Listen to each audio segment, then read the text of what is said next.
শেষমেশ হার মানলেন শিক্ষামন্ত্রী ধর্মেন্দ্র প্রধান। অবশেষে তিনি পদত্যাগ করেছেন বলে জানা যাচ্ছে। শিক্ষামন্ত্রী, কেন্দ্রীয় শিক্ষামন্ত্রী পদ থেকে পদত্যাগ করলেন। ককরোচ জনতা পার্টি আন্দোলন, সোনাম ওয়াংচুকের অনশনের জেরে অবশেষে তিনি পিছু হটতে বাধ্য হলেন। এর আগে যদিও সরকারও পিছু হটেছিল, একাধিক ক্ষেত্রে দেখা গেছে যে সরকারকে পিছু হটতে বাধ্য করেছিল ককরোচ জনতা পার্টি। দিল্লিতে যে আন্দোলন তারা করেছিল, সোনাম ওয়াংচুক প্রায় ২৬ দিন ধরে তিনি অনশন করেন। তার অনশন ভাঙতে আমরা দেখেছি যে কেন্দ্রীয় মন্ত্রী জেপি নাড্ডা থেকে শুরু করে তারা গিয়েছিলেন।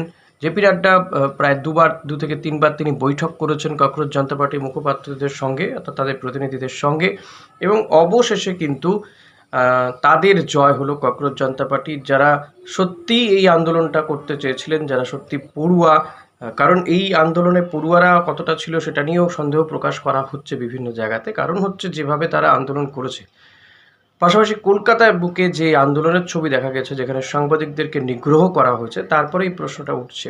কিন্তু শেষমেশ দিল্লিতে যে আন্দোলন করলো ককরোচ জনতা পার্টি, তাদের এই আন্দোলনের জয় জেনজির জয় বলা যেতে পারে।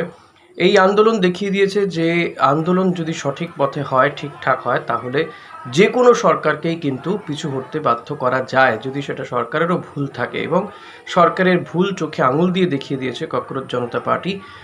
প্রধানমন্ত্রী তিনি বলেছেন যে একাধিক ব্যবস্থা হবে, যারা এই ঘটনায় দোষী বা অভিযুক্ত তাদের বিরুদ্ধে ফাস্ট ট্র্যাক কোর্টে তাদের মামলা হবে বা তাদের শুনানি হবে, এই মামলার শুনানি হবে।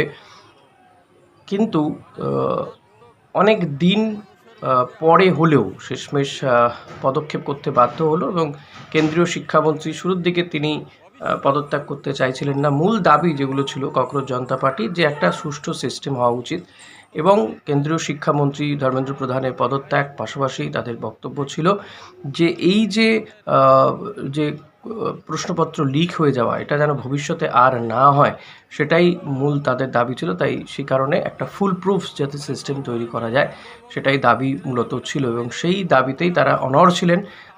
সরকারের পক্ষ থেকে বহু চেষ্টা হয়েছে, যদিও প্রথম দিকে তাদের এই আন্দোলনকে সেভাবে পাত্তাই দিচ্ছিল না কেন্দ্রীয় সরকার, কিন্তু তাদের লাগাতার আন্দোলনের জেরে সরকারকে শেষমেশ পিছু হটতে হলো। নিটের যে প্রশ্নপত্র লিক, এবং আগামী দিনে হবে কি হবে না সেটা জানি না, কিন্তু এই প্রশ্নপত্র লিকের পরে যে ছাত্রছাত্রীদের যে ভবিষ্যৎ, সেটা নিয়ে সরকার ছিনিমিনি খেলছিল বলে যাদের অভিযোগ ছিল, সেই অভিযোগের ভিত্তিতেই তো মূলত এই আন্দোলন।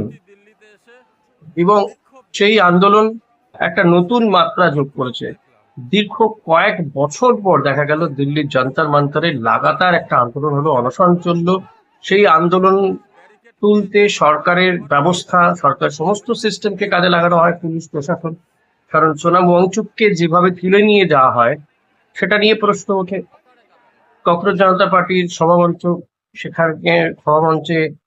সেখানে গিয়ে পুলিশ গন্ডগোল পাকিয়েছে, বা পুলিশ সেই মঞ্চ থেকে তুলে নিয়ে গিয়েছে কয়েকজনকে, এরকম অভিযোগ উঠেছে, ভেঙে দেওয়ার চেষ্টা করেছে। কিন্তু শেষমেশ যন্তর মন্তরে কিন্তু অনশন আন্দোলন চালিয়ে গিয়েছেন ককরোচ জনতা পার্টির এই আন্দোলনকারীরা। এবং একটা সোশ্যাল মিডিয়াতে তৈরি হওয়া একটা পার্টি, সেটা যে কত বড় প্রভাব ফেলতে পারে, জেনজি তারা যে কতটা প্রভাব ফেলতে পারে সেটা তারা দেখিয়ে দিয়েছিল। এবং দেশের শীর্ষ আদালতের প্রধান বিচারপতির একটা মন্তব্য থেকে যে একটা পার্টি তৈরি হতে পারে, এবং সেই পার্টি যে একটা আন্দোলন ক্রিয়েট করতে পারে, সেই আন্দোলন যে সরকারকে কতটা নাড়িয়ে দিতে পারে, সরকারের ভিত নাড়িয়ে দিতে পারে, সেটা কিন্তু দেখিয়ে দিয়েছে এই ককরোচ জনতা পার্টি। অর্থাৎ এখানে কিন্তু বিরোধী দলগুলোকেও যথেষ্ট চাপে ফেলে দিল এই রাজনৈতিক দলটি, শাসক দলকে তো বটেই। কারণ বিরোধী দল আজকের দিনে দাঁড়িয়ে কোনো আন্দোলন তারা তৈরি করতে পারে না, আন্দোলন করে না, যদিও সরকারের পক্ষ থেকে অনেক খামতি রয়েছে, অনেক অভিযোগ ওঠে সরকারের বিরুদ্ধে। তা সত্ত্বেও কিন্তু তাদের বিরুদ্ধে পদক্ষেপ বা সরকারকে সঠিক পথে আনার জন্য লাস্ট কৃষক আন্দোলন দেখা গিয়েছিল।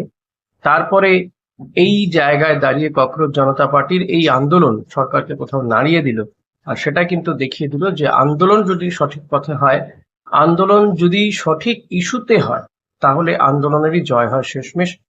এই আন্দোলন সরকারকে অনেকটা নাড়িয়ে দিয়েছে, যে কারণেই আজকে প্রধানমন্ত্রী তিনি বলছেন রিলস করতে। প্রধানমন্ত্রী রাতে এসে রিলসের মতন করে তিনি বার্তা রাখছেন।